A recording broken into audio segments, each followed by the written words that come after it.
Bismillahirrahmanirrahim. Assalamualaikum sahabat muslim. Islam adalah agama yang komprehensif. Agama Islam tak hanya mengajarkan tentang ketauhidan, namun juga menuntut umatnya untuk selalu melangkah di jalan kebenaran. Salah satu yang menjadi kajian dalam kehidupan rumah tangga adalah hubungan seks. Hubungan seks bagi sepasang suami dan istri merupakan salah satu tujuan dalam ikatan pernikahan. Dengan hubungan tersebut, salah satu tujuan pernikahan dapat diusahakan untuk tercapai, yaitu memiliki keturunan. Di dalam Islam, hubungan seks ini juga dituntut berdasarkan ketentuan agama, termasuk diantaranya hukum oral seks di dalam Islam. Perkara hukum oral seks di dalam Islam ini masih diperdebatkan dan menghasilkan 3 pendapat. Pertama, haram. Golongan yang mengharamkan, mereka beralasan dengan najisnya madzi yang ada pada kemaluan baik laki atau wanita ketika sedang syahwat, yang jika tertelan maka itu haram. Tentang najis madzi, para ulama kita semua sepakat tidak berbeda pendapat.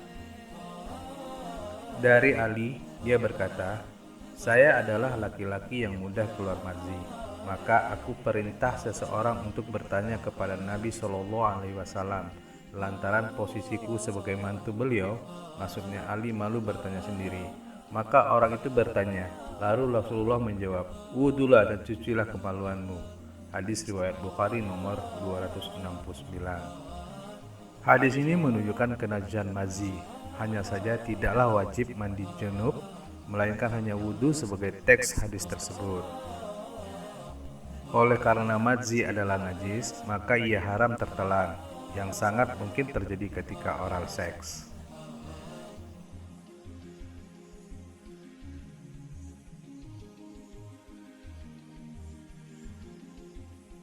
Golongan yang kedua, makruh. Golongan yang memakruhkan, mereka beralasan bahwa oral seks belum tentu menelan madzi, melainkan hanya sekedar kena, baik karena dikecup atau dijilat.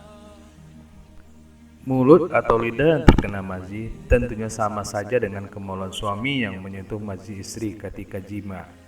Sebab ketika jima, otomatis madzi tersebut pasti mengenai kemaluan lawannya. Nah, jika itu boleh, lalu apa bedanya jika mengenai anggota tubuh lain, seperti mulut? Sama saja. Hanya saja, hal tersebut merusak muru'ah atau akhlak baik dan menjijikkan. Lagi pula, tidak sepantasnya mulut dan lidah yang senantiasa berzikir dan membaca Al-Quran digunakan untuk hal itu. Oleh karena itu, bagi mereka, hal tersebut adalah makruh, tidak sampai haram. Jangankan menjilat kemaluan, sebagian ulama ada yang memakruhkan melihat kemaluan istri seperti yang masyhur dari Imam Al-Ghazali rahimahullah. Namun, hadis-hadis larangan melihat kemaluan istri adalah dhaif, bahkan palsu, dan bertentangan dengan hadis-hadis sahih yang justru membolehkannya.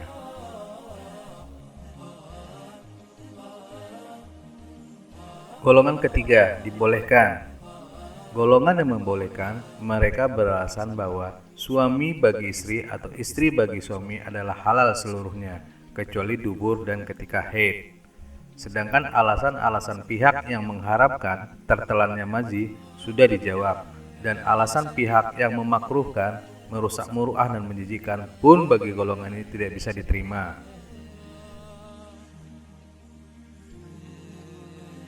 Alasan merusak muru'ah, citra diri atau akhlak baik adalah alasan yang lemah. Sebab dahulu Umar bin Al-Khattab ketika dia menjima istrinya dari belakang, tapi bukan dari dubur, ternyata itu dibolehkan oleh Rasulullah SAW. Padahal Umar radhiyallahu anhu merasa bersalah karena itu bukan kebiasaannya dan bukan kebiasaan kaumnya. Sebagaimana oral seks hari ini bukanlah kebiasaan orang timur, melainkan kebiasaan orang barat. Namun demikian, tidak ada satupun riwayat yang berindikasi mencela Umar dalam hal ini, yang ada justru sebaliknya. Alasan menjijikan juga alasan yang lemah, sebab jijik atau tidak sifatnya sangat relatif dan personality atau pribadi. Tidak sama pada masing-masing orang. Bila ada orang yang merasa jijik dengan kulit ayam, tidak berarti kulit ayam adalah haram atau makruh.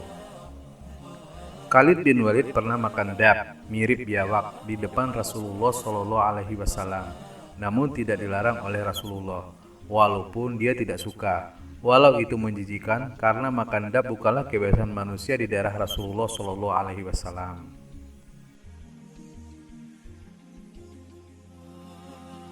Golongan yang membolehkan juga beralasan pada ayat Al-Baqarah 223. Istri-istrimu adalah seperti tanah tempat kamu bercocok tanam. Maka datangilah tanah tempat bercocok tanammu itu bagaimana saja kamu kehendaki. An-nasyi'tum, bagaimana saja kamu kehendaki, hanya berlaku pada kubul atau kemaluan, bukan pada dubur.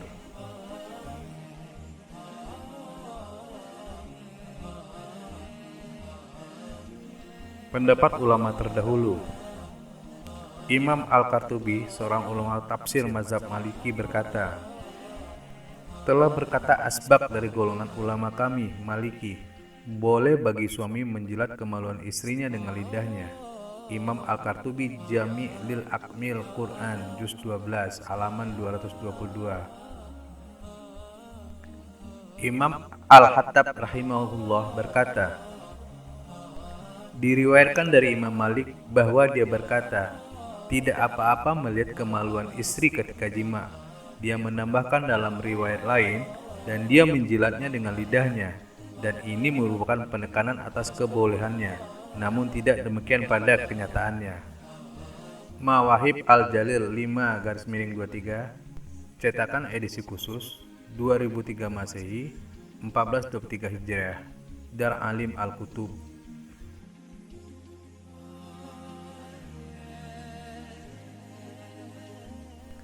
Imam Ibnu Rusyid rahimahullah mengatakan dalam Ahlus Shima tentang pertanyaan seorang suami yang melihat kemaluan istrinya ketika jima, dia berkata, ya boleh, dan dia menjilatnya.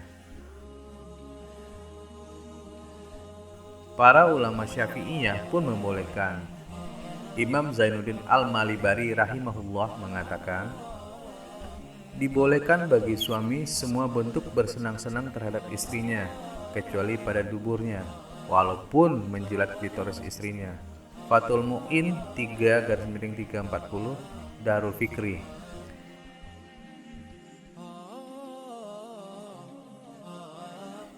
Imam Abu Bakar Ad-Dimyati rahimahullah menjelaskan kalimat di atas, yaitu walau dia bersenang-senang dengan menjilat klitorisnya, maka itu boleh. I'anatut Talibin 3/340, Darul Fikri.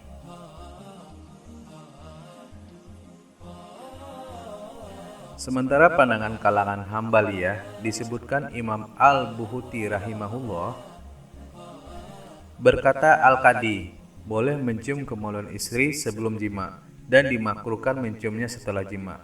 Kasyaf Al-Kina 1/2, Darul Fikri.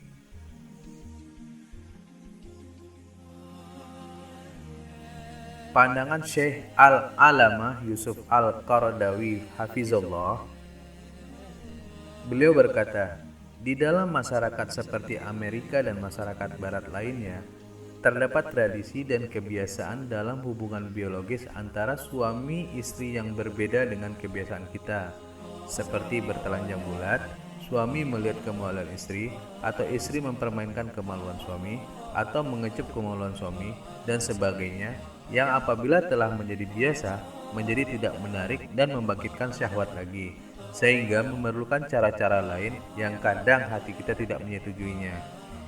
Ini merupakan satu persoalan dan mengharamkannya atas nama agama juga merupakan persoalan lain lagi, dan tidak boleh sesuatu diharamkan kecuali jika ditemukan nas teks agama yang syahih dari Al-Quran atau As-Sunnah yang mengharamkannya. Kalau tidak ada nas, maka pada dasarnya adalah boleh.